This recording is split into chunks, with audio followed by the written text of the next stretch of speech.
So the CEO of Hypnosis is very bullish on music streaming long term. If you're not familiar with Hypnosis, they are the investment firm that bought up a lot of different catalogs from artists, and they are, I believe, they're publicly listed as well.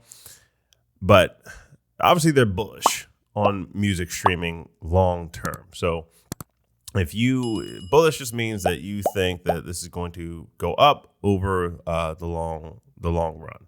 Just like if you have your music on Spotify right now, you're essentially bullish on the idea that music streaming is the way of the future. Otherwise, you wouldn't have your music on Spotify if you didn't believe that. So why are these projections? What can we learn from these projections? Spotify, obviously, they didn't always have as many subscribers as they have today. So the total people who have a music streaming service worldwide pay for music streaming is about 550 million. And Spotify is about 182 million of that. So they have a very large market share. Why? Because they were early to market. And the service is a little bit better than a lot of the other ones. The interface, whether you have Apple Music or not, most people obviously agree that the interface is better on Spotify. It's just easier to use, right? So that does matter. The UI and the UX, user interface, and the technology behind it. But there's estimates that there could be more than 1.5 billion people to opt in to music streaming. Some people who are obviously bullish estimate more than 2 billion subscribers within the next decade.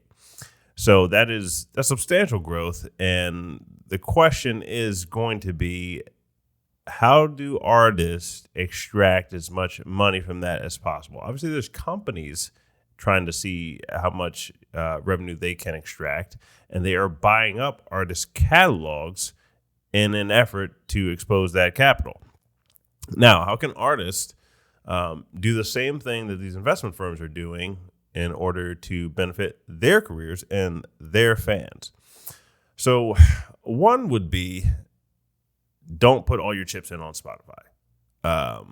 Spotify has the largest market share now, but whenever you give too much power to one entity, it's especially one that does not, like, they've run it okay up until now. They've done some things well that I've liked, and some things not so well.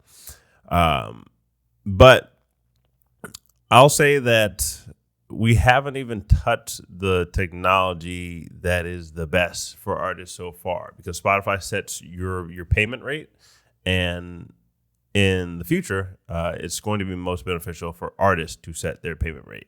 So that technology is not out yet, and it'll be very interesting when it does come out, because we'll see what happens in the music streaming world. But for right now, Spotify is the dominant player.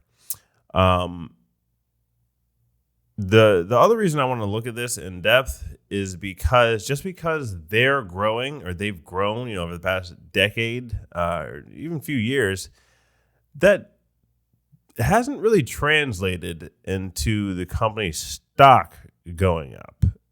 Because when people see investments, they just like this continuous growth, and sometimes it's just unrealistic, to be honest. But they're in the business of making money in the stock market and other capital markets. So they just want to see like this wild growth and wild revenue so that they can get their money out of it. So when Spotify first came out, their IPO was April of 2018, and they were touching around $1.47 per share then. Now today it's down to, obviously we're heading towards a bear market, but it's down under $98. So that's down 34% all time. Now, do they have more subscribers today versus 2018? Well, yeah. But that doesn't really matter in these markets. They just like to see this wild growth. So if you would have bought that Spotify stock versus extracting the capital from the system in a way that you still keep it, that would have been better for you, right?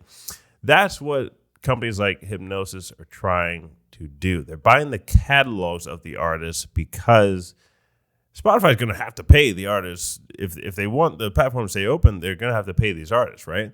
So instead of just buying the stock, you buy the catalogs of the artists because you're going to get paid from that. Now the question is, how much do you pay for the catalog? Like, what's a good price for it? And how are you going to structure the deal? I'd say for some artists who want to be more hands-off, it is better to have a firm do this. If you're at the stage, even if you're like a mid-sized artist, you can now decide between, do I want an investment firm to buy up some of my catalog? Do I want a record label to have control over the catalog?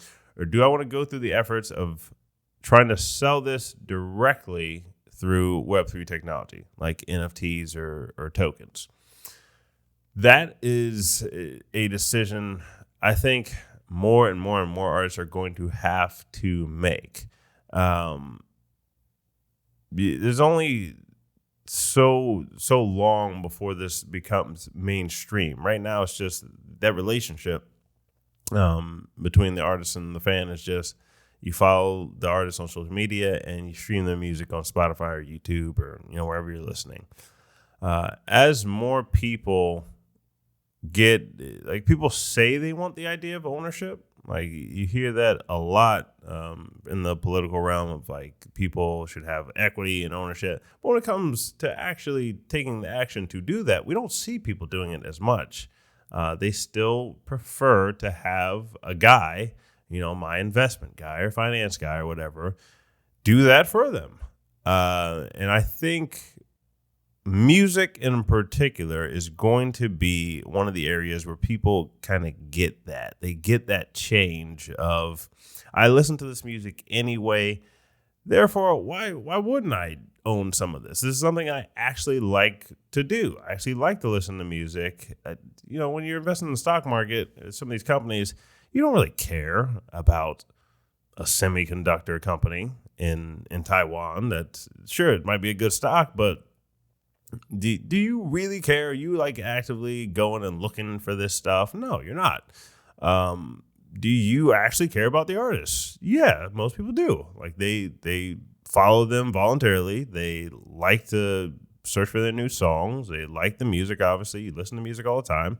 So that is one field that, when it can bridge the gap for people, it's going to make a lot of sense. It's just a matter of the people catching up to the technology, and the technology being efficient enough where people can grasp it. Right now, it can be a little confusing for people if you're trying to go buy an NFT somewhere or something like that. But in the future, this can make a lot of sense. It can make a lot of sense, and Hipgnosis knows this. All these big investment firms know this. Is why they're buying up the catalog. So I don't know if I'd be bullish on Spotify long term. Music streaming long term, yes. Spotify, we'll see. We'll see what they do. Obviously, people still go through our Spotify promotion services all the time, our YouTube services too, Facebook and Instagram. But another good thing about us and why we've positioned ourselves, and you can copy our model, is we're not dedicated to one platform. We're not dedicated to Spotify or YouTube or Instagram or whatever. We say which one we think is the best at this time for artists. So don't lock yourselves in to one platform. Always take your audience with you. Like, don't just build on Instagram, because when people stop using Instagram, well, there goes all your time and effort. Like, take your audience with you by having email lists or text message lists, so that whenever a different platform becomes more popular, you can just email everybody and say, all right, we're going to make this switch over here. You guys can come follow us. You can stream our music at this new streaming service. Here's why we think this is really cool. You can actually reach everybody in your audience instead of Instagram telling you who you're going to reach. So there's some tips for that. Let us know what you guys think in the comments. Let us know what you think would be best for your music career. Like how, if you think record labels are going to be best, investment firms are going to be best, or selling directly through Web3 is going to be best, and why. So everybody can learn in the comments about what is going to be coming in the future. Hit that subscribe button, hit the like button, and I'll catch you guys in the next video.